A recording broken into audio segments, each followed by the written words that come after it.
Welcome back to Stuff About tutorial.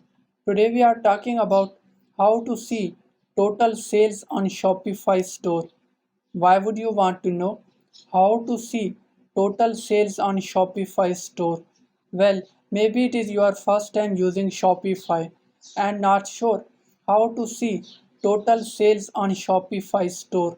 So today I am going to show you how to see total sales on Shopify store. Check video description and I will try to leave the written instructions. Seeing total sales on Shopify is quite simple and easy to do.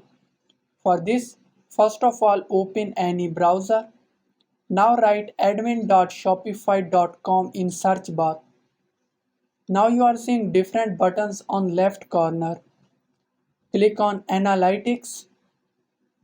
Here in top you are seeing total sales. From here, you can calculate your investment on product and investment on advertisement and total sales. So you will be able to calculate either you are in profit or loss. There you go. If you wanted to know how to see total sales on Shopify, that is the easiest way I know how.